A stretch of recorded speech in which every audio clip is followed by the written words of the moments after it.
You, John Fitzgerald Kennedy, do solemnly swear.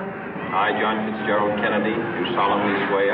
That you will faithfully execute the office of President of the United States. That I will faithfully execute the office of President of the United States. And will, to the best of your ability. And will, to the best of my ability. Preserve, protect, and defend the Constitution of the United States. Preserve, protect, and defend the Constitution of the United States. So help you God. So help me God.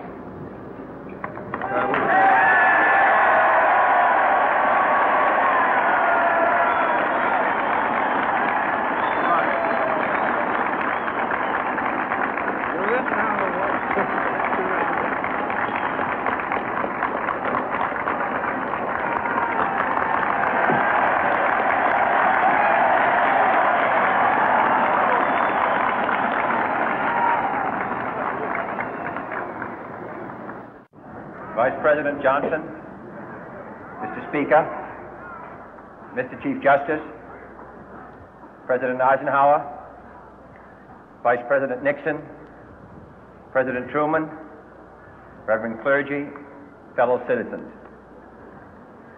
We observe today not a victory of party, but a celebration of freedom, symbolizing an end as well as a beginning, signifying renewal as well as change. For I have sworn before you and Almighty God the same solemn oath our forebears prescribed nearly a century and 3/4 ago. The world is very different now, for man holds in his mortal hands the power to abolish all forms of human poverty and all forms of human life. And yet the same revolutionary beliefs for which our forebears fought are still at issue around the globe. The belief that the rights of man come not from the generosity of the state, but from the hand of God.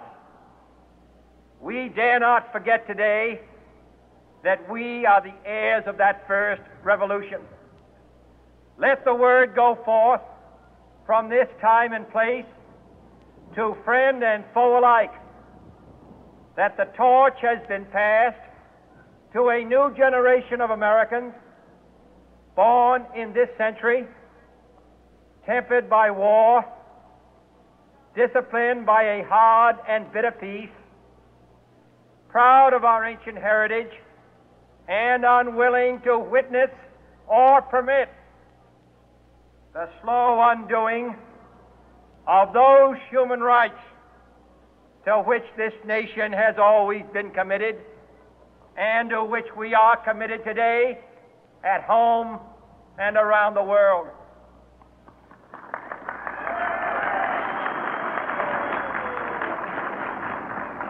Let every nation know, whether it wishes us well or ill, that we shall pay any price, bear any burden, meet any hardship, support any friend, oppose any foe to assure the survival and the success of liberty.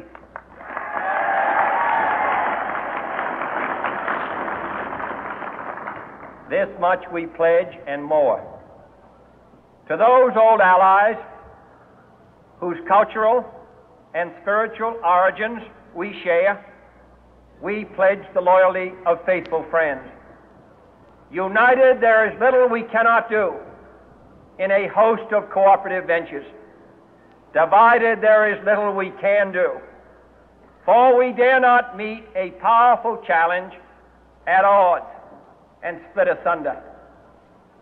To those new states whom we welcome to the ranks of the free, we pledge our word that one form of colonial control shall not have passed away merely to be replaced by a far more iron tyranny. We shall not always expect to find them supporting our view, but we shall always hope to find them strongly supporting their own freedom, and to remember that in the past, those who foolishly sought power by riding the back of the tiger ended up inside.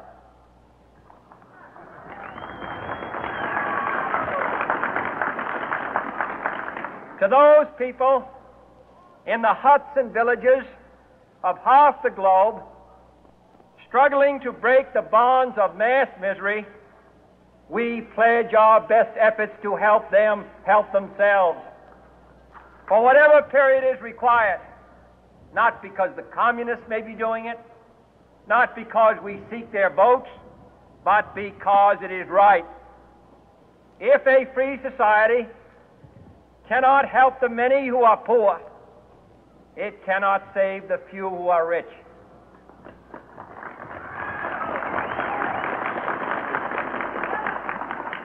To our sister republics south of our border, we offer a special pledge to convert our good words into good deeds, in a new alliance for progress, to assist free men and free governments in casting off the chains of poverty.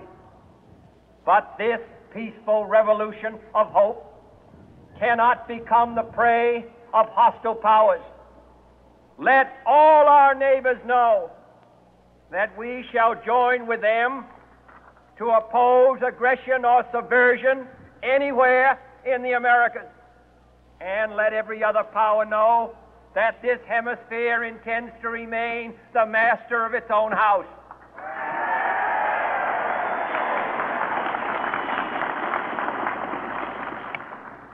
To that world assembly of sovereign states, the United Nations, our last best hope, in an age where the instruments of war have far outpaced the instruments of peace, we renew our pledge of support to prevent it from becoming merely a forum for invective, to strengthen its shield of the new and the weak, and to enlarge the area in which its writ may run. Finally, to those nations who would make themselves our adversary, we offer not a pledge, but a request that both sides begin anew the quest for peace. Before the dark powers of destruction, unleashed by science, engulf all humanity in planned or accidental self-destruction, we dare not tempt them with weakness, for only when our arms are sufficient beyond doubt can we be certain beyond doubt that they will never be employed. But neither can two great and powerful groups of nations take comfort from our present course, both sides overburdened by the cost of modern weapons, both rightly alarmed by the steady spread of the deadly atom, yet both racing to alter that uncertain balance of terror that stays the hand of mankind's final war.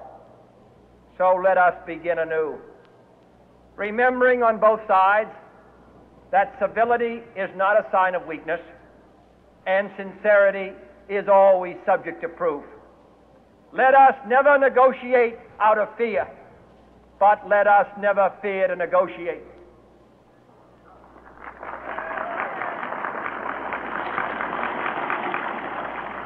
Let both sides explore what problems unite us, instead of belaboring those problems which divide us.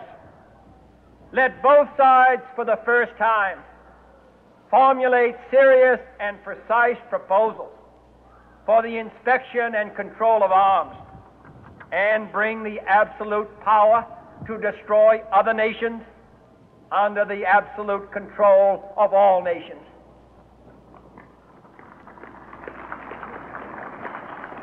Let both sides seek to invoke the wonders of science instead of its terrors. Together, let us explore the stars, conquer the deserts, eradicate disease, tap the ocean depths, and encourage the arts and commerce. Let both sides unite to heed in all corners of the earth the command of Isaiah to undo the heavy burden and let the oppressed go free. And if a beachhead of cooperation may push back the jungle of suspicion, let both sides join in creating a new endeavor, not a new balance of power, but a new world of law, where the strong are just and the weak secure and the peace preserved. All this will not be finished in the first 100 days, nor will it be finished in the first 1,000 days, nor in the life of this administration, nor even perhaps in our lifetime on this planet.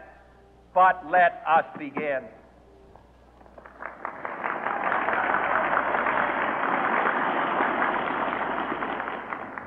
In your hands, my fellow citizens, more than mine, will rest the final success or failure of our course.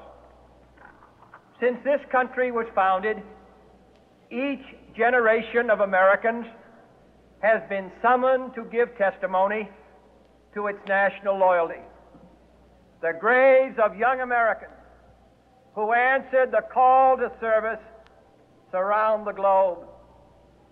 Now the trumpet summons us again, not as a call to bear arms, though arms we need, not as a call to battle, though in battle we are, but a call to bear the burden of a long twilight struggle, year in and year out, rejoicing in hope, patient in tribulation, a struggle against the common enemies of man, tyranny, poverty, disease, and war itself. Can we forge against these enemies a grand and global alliance, north and south, east and west, that can assure a more fruitful life for all mankind? Will you join in that historic effort?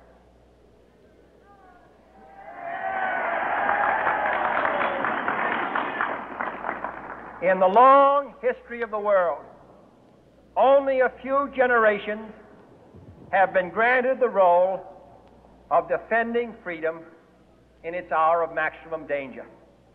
I do not shrink from this responsibility. I welcome it.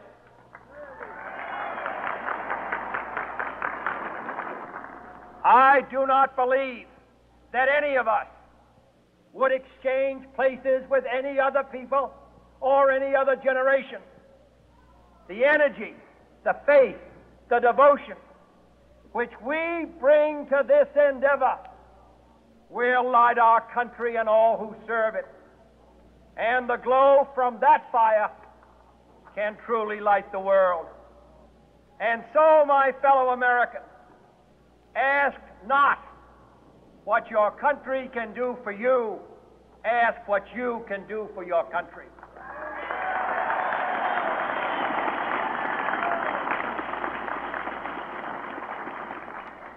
My fellow citizens of the world, ask not what America will do for you, but what together we can do for the freedom of man.